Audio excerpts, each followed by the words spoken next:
नमस्ते दोस्तों। मेरा नाम संजय है।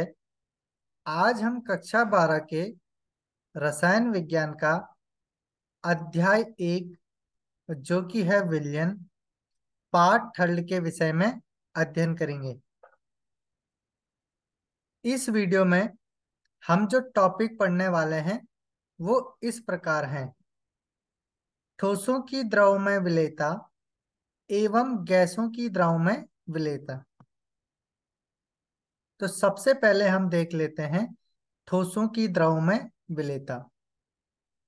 ध्रुवीय विलेय ध्रुवीय विलायकों में घुलते हैं, जबकि अध्रुवीय विलेय अध्रुवीय विलायकों में घुलते हैं। उदाहरण के तौर पर नमक ध्रुवीय विलेय होता है और नमक को जल में डालने पर नमक जल में घुल जाता है। इसका कारण यह होता है कि जल भी ध्रुवीय विलायक होता है। ठीक इसी प्रकार तेल एवं पेट्रोल का मिश्रण भी आपस में घुल जाता है, क्योंकि दोनों अध्रुवीय होते हैं। जब एक ठोस विलेय द्रव विलायक में डाला जाता है तो यह उसमें घुलने लगता है। यह प्रक्रिया विलीनीकरण यानी घुलना कहलाती है। विलयन में से शुद्ध ठोस को अपने क्रिस्टल के रूप में अलग करना क्रिस्टलीकरण कहलाता है। उदाहरण के तौर पर नमक का जो जलीय विलयन होता है उसमें से नमक को अलग करना, ये क्रिस्टलीकरण का ही एक उदाहरण है। विलयन जिसमें दिए गए ताप एवं दाब पर और अधिक विलेय नहीं घोला जा सके संतृप्त विलयन कहलाता है। उदाहरण के तौर पर यदि हम पानी का एक बीकर लेते हैं और इसको 25 डिग्री सेल्सियस पे गर्म करते हैं एवं इसमें नमक की मात्रा तब तक मिलाते हैं जब तक कि नमक इसमें घुलना बंद न कर दे, इस प्रकार का विलयन संतृप्त विलयन कहलाता है। विलयन जिसमें दिए गए ताप एवं दाब पर और अधिक विलेय घोला जा सके असंतृप्त विलयन कहलाता है। ठोसों की द्रव में विलेयता पर ताप का प्रभाव।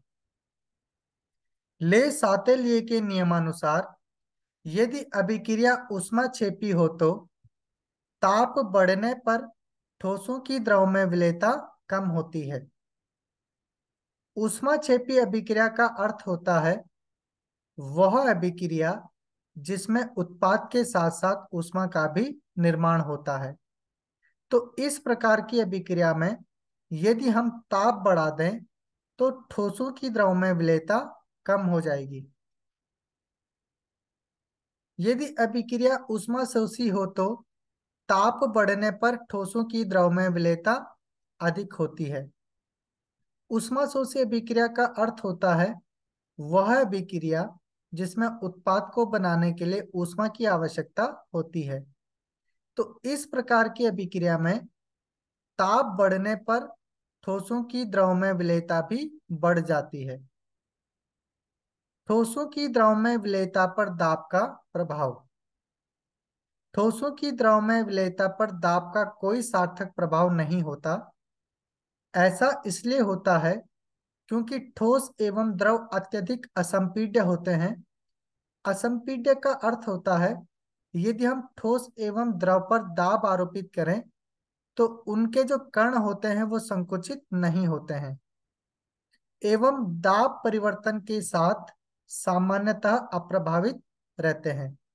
यही कारण है कि ठोसों की द्रव में विलेयता पर दाब का कोई सार्थक प्रभाव नहीं होता। अब हम गैसों की द्रव में विलेयता को देख लेते हैं। तो गैसों की द्रव में विलेयता पर आधारित हेनरी का नियम है और हेनरी का नियम कहता है कि यदि किसी गैस पर हम दाब आरोपित करेंगे तो गैस की द्रव में विलेयता उतनी अधिक बढ़ जाएगी। उदाहरण के तौर पर यहाँ पर एक बीकर है और इस बीकर के जो निचले वाले हिस्से हैं इसमें पानी भरा है और जबकि ऊपरी हिस्से में गैस की मात्रा है। तो जैसे ही हम इस गैस की मात्रा पे दाब आरोपित कर रहे हैं तो गैस की मात्रा द्रव में उतनी घुल रही है। और दाब अधिक आरोपित करने पर गैस की अधिक मात्रा द्रव में घुल रही है। यानी कि गैस के अधिक मोल द्रव में घुल रहे हैं, यानी कि द्रव में गैस के जो मोल अंश हैं वो अधिक प्राप्त हो रहे हैं। अब हम हेनरी के नियम को इस प्रकार भी कह सकते हैं कि किसी गैस का वाष्प अवस्था में आंशिक दाब उस विलयन में गैस के मोल अंश के समानुपाती होता है। अर्थात हम गैस पर जितना ज्यादा दाब आरोपित करेंगे, गैस के मोल अंश द्रव में उतने अधिक प्राप्त होंगे। यानी कि P समानुपाती हो जाएगा मोल अंश। और जब हम समानुपाती का चिन्ह हटाएंगे तो यहाँ पर P इक्वल टू आ जाएगा KH इंटू एक्स, जहाँ KH जो होता है वो हेनरी नियतांक होता है और अलग अलग गैसों के लिए KH का मान अलग अलग होता है। तो जल में कुछ गैसों के लिए हेनरी नियतांक यानी कि KH के मान निम्न है। हीलियम के लिए KH का मान 293 केल्विन पर 144.97 होता है। H2 के लिए 69.16, N2 के लिए 293 केल्विन पर 76.48 और N2 के लिए ही 303 केल्विन पर 88.84, O2 के लिए 293 केल्विन पर 34.86, जबकि O2 के लिए ही 303 केल्विन ताप पर 46.82 होता है।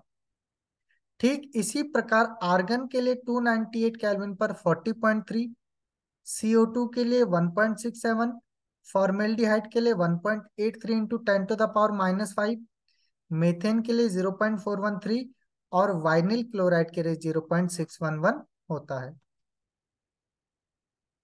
अब हम एनसीईआरटी का उदाहरण 1.4 देख लेते हैं। यदि N2 गैस को 293 केल्विन पर जल में से प्रवाहित किया जाए तो 1 लीटर जल में कितने मिलीमोल N2 गैस विलय होगी। N2 का आंशिक दाब 0.987 बार है तथा 298 केल्विन पर N2 के लिए KH का मान 76.48 के बार है। अब यहाँ पर हमें N2 का आंशिक दाब यानी P दे रखा है 0.987 बार और साथ ही में हमें हेनरी नियतांक दे रखा है KH का मान 76.48 के बार और हमने N2 के मिलीमोल ज्ञात करने हैं। तो सबसे पहले हम हेनरी के नियम से प्राप्त फॉर्मूले का उपयोग करके नाइट्रोजन के मोल अंश ज्ञात कर लेंगे, जो कि हो जाएगा नाइट्रोजन का आंशिक दाब डिवाइडेड बाय हेनरी नियतांक। अब नाइट्रोजन का आंशिक दाब दिया है 0.987 बार और हेनरी नियतांक हमें दिया है 76.480 बार। तो इन दोनों को डिवाइड करने पर नाइट्रोजन का जो मोल अंश है वो हमें प्राप्त हो जाएगा 1.29 इंटू 10⁻⁻5। अब 1 लीटर जल में उसके 55.5 मोल होते हैं, तो इनको आप ज्ञात भी कर सकते हो। 1 लीटर में जल का जो आयतन है वो 1000 ml होता है और इसको ग्राम में कन्वर्ट करेंगे तो वो 1000 ग्राम आ जाएगा और जल का अणुभार होता है 18। तो इन दोनों 1018 को आपस में डिवाइड करने पर जल के मोल जो है वो 55.5 प्राप्त हो जाएंगे। और माना N2 के मोलों की संख्या n है तो मोल अंश ऑफ नाइट्रोजन हो जाएगा नाइट्रोजन के मोल डिवाइडेड बाय विलयन का मोल। तो माना नाइट्रोजन के मोल n है तो विलयन का मोल आ जाएगा n प्लस 55.5। अब नाइट्रोजन के मोल बहुत कम होते हैं तो इसको हम नगण्य मान लेते हैं। तो मोल अंश ऑफ नाइट्रोजन नाइट्रोजन हो जाएगा n/55.5 और नाइट्रोजन के मोल अंश की वैल्यू है 1.29 इंटू 10⁻⁻5। तो यहाँ से हम नाइट्रोजन के मोल ज्ञात कर सकते हैं, जो कि हो जाएगा 1.29 इंटू 10⁻⁻5 और यहाँ पर मल्टीप्लाई में आ जाएगा 55.5। अब जैसे हम 1.29 और 55.5 इनको आपस में मल्टीप्लाई करते हैं तो नाइट्रोजन के मोल हमें मिल जाते हैं 7.16 इंटू 10⁻⁻⁴ मोल। लेकिन हमको नाइट्रोजन के जो मोल हैं वो मिली मोल में ज्ञात करना है।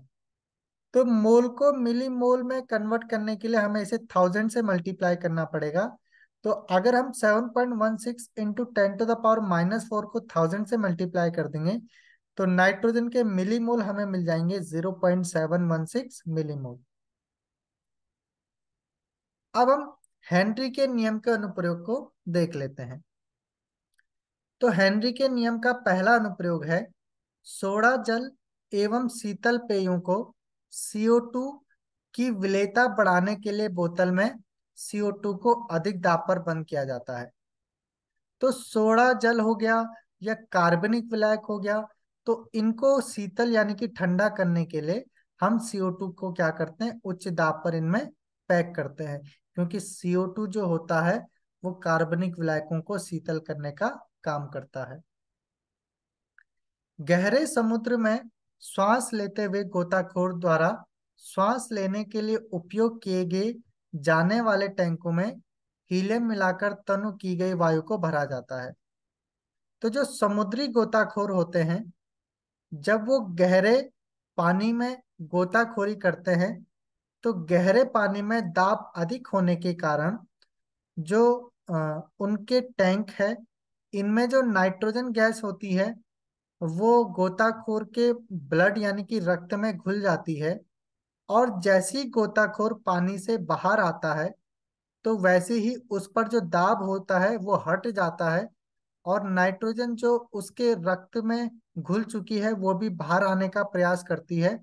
और एवं नाइट्रोजन रक्त के अंदर रक्त के बुलबुले जमा देती है, जिस कारण रक्त का प्रवाह रुक जाता है और गोताखोर की मृत्यु भी हो सकती है। तो इसको आ, नाइट्रोजन के हानिकारक दुष्प्रभाव को बचाने के लिए यहाँ पर हम नाइट्रोजन का उपयोग कम करके उसमें हीलियम मिलाकर तनु की गई वायु को भरा जाता है। अधिक ऊंचाई वाली जगहों पर ऑक्सीजन का आंशिक दाब सतही स्थानों से कम होता है, अतः इन जगहों पर रहने वाले लोगों एवं आरोहकों के रुधिर में और ऊतकों में ऑक्सीजन की सांद्रता निम्न हो जाती है। इसके कारण आरोहक कमजोर हो जाते हैं और स्पष्टतया सोच नहीं पाते हैं। इन लक्षणों को एनक्सिया कहते हैं। अब हम जितनी ऊंचाई वाली जगह पे जाते हैं तो उतना ही वहां पर दाब कम आरोपित होता है, और दाब अगर कम होगा तो जो वायुमंडल में ऑक्सीजन है वो हमारे ब्लड में यानी कि रक्त में कम घुलेगी, और रक्त में कम घुलेगी तो वो हमारे मस्तिष्क तक कम पहुंचेगी। और उसी के कारण जो आरोग होता है वो स्पष्ट सोच नहीं पाते हैं, और इस प्रकार के लक्षणों को हम एनोक्सिया कहते हैं। अब हम देख लेते हैं हेनरी के नियम की सीमाएं। तो यह नियम केवल आदर्श अवस्था अर्थात कम ताप व उच्च दाब पर ही लागू होता है। गैस का विलयन में संगुणन या वियोजन नहीं होना चाहिए। तो ये हेनरी के नियम की सीमाएं हैं। तो आज के लिए भी इस वीडियो में इतना ही। नेक्स्ट वीडियो में हम पढ़ेंगे द्रव्य विलयनों का वाष्प दाब, राउल्ट का नियम व हेनरी के नियम की तुलना, एवं ठोस पदार्थों का द्रव में विलयन एवं उनका वाष्प दाब। तो मिलते हैं नेक्स्ट वीडियो में।